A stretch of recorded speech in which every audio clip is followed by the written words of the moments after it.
কোমর ব্যথা অনেক কারণে হয়। কারো মাংসপেশির সমস্যা, কারো হাড়ের ক্ষয়, কারো নার্ভের সমস্যা, কারো রগের সমস্যা। কোমর ব্যথা নার্ভের কারণে হয়।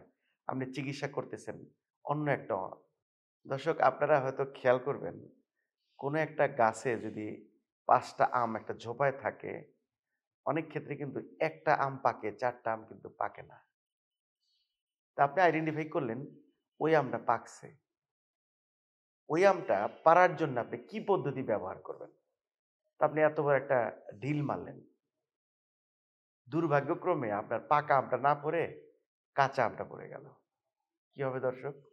আপনার টার্গেটটা মিস হলো। আসলে প্রপার ভাবে আপনি কিন্তু সেই মেথডটা ইউজ করতে পারলেন না। ঠিক একই ক্ষেত্রে যখন আমরা কোমর ব্যথার কথা চিন্তা করি, কোমর ব্যথা অনেক কারণে হয়। কারো মাংসপেশির সমস্যা, কারো হাড়ের ক্ষয়, কারো নার্ভের সমস্যা, কারো রগের সমস্যা, কারো আবার দেখা গেছে যে ডিস্কে প্রবলেম বা সায়াটিকার প্রবলেম থাকে। যদি আপনি সঠিকভাবে রোগটা নির্ণয় করতে পারেন, যেমনটা পাকা আমটা নির্ণয় করলেন। সঠিকভাবে রোগ নির্ণয় করতে গেলে সেই পাকা আমের মতো আগে দেখতে হবে কোন আমটা পাকা। ঠিক যদি আমটা পারতে যান যে পদ্ধতিতে, সেই একইভাবে যদি কোমর ব্যথা নার্ভের কারণে হয়, আপনি চিকিৎসা করতেছেন অন্য একটা সমস্যা, তাহলে রোগ ভালো হবে না।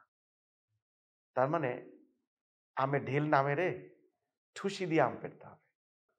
তার মানে পাকা আমটা আইডেন্টিফাই করা যেমনটা জরুরি, ঠিক একইভাবে ওই পাকা আমটা পাড়ার যে পদ্ধতি, ঢিল না দিয়ে ঠুসি দিয়ে পাড়াটাই বুদ্ধিমানের কাজ।